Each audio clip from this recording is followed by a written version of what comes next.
Well, we all know that failure hurts, whether you're a kid struggling with school, an employee who feels like they just can't succeed, or a parent who might be trying to just do it all these days. But it turns out failure can be a good thing if you know how to recover.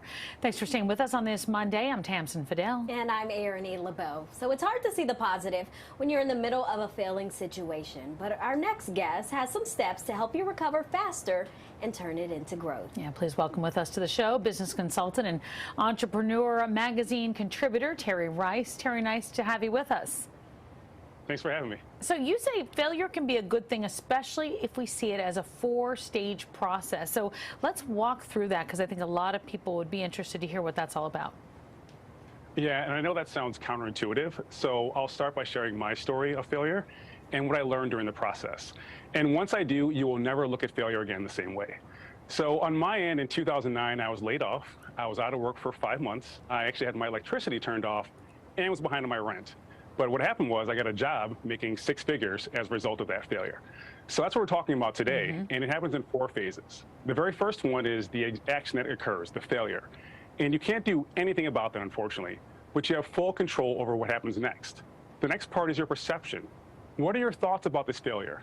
Is it the end of the world, or can you stop and say, you know what can I do differently going forward?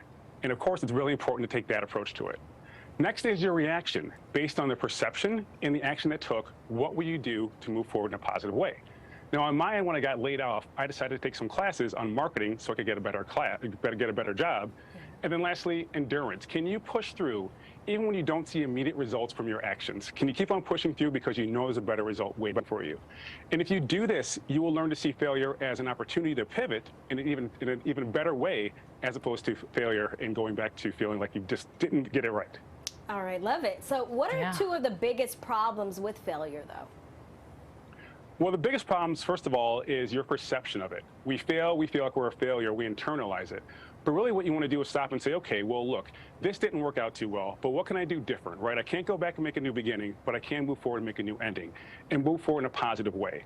And the next problem is the endurance, because even if you move forward initially in a positive way, you might get disillusioned if you don't see results immediately. But realize you have to keep pushing through. The only way is through. There's a great outcome waiting for you. If you keep on pushing forward, you'll get that outcome. So this is a timely question, but we're really living through a difficult economic climate that includes layoffs. Some people are just struggling to find work. How do you reframe that experience? Yeah, one of my friends today just told me that she's getting laid off in about 2 weeks. So I'll tell you the exact same thing that I told her. The best thing you can do, first of all, is make sure that you focus on what you can control. And what you can control is your thoughts, right? But unfortunately, sometimes we worry. And there's this really interesting study out of Cornell University where these subjects wrote down what they worried about for a period of time. And what we found is 85% of what they worried about never actually happened. Didn't even occur. So you're worried about this, worried about that, it never happened.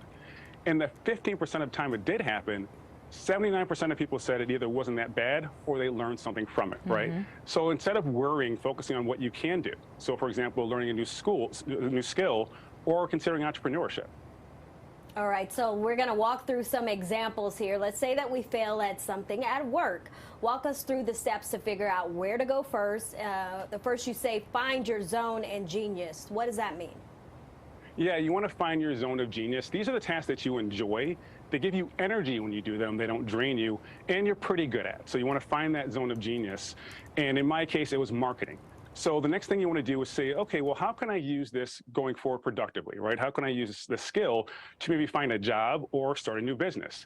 And you want to do a lot of research here. The discovery phase is really important. So you're reading blogs, watching YouTube videos, reading magazines, whatever makes sense. And then once you find a path you want to go on, find other people who have found success in the same path, right? Because the benefit of this is success leaves clues. You don't have to start from scratch.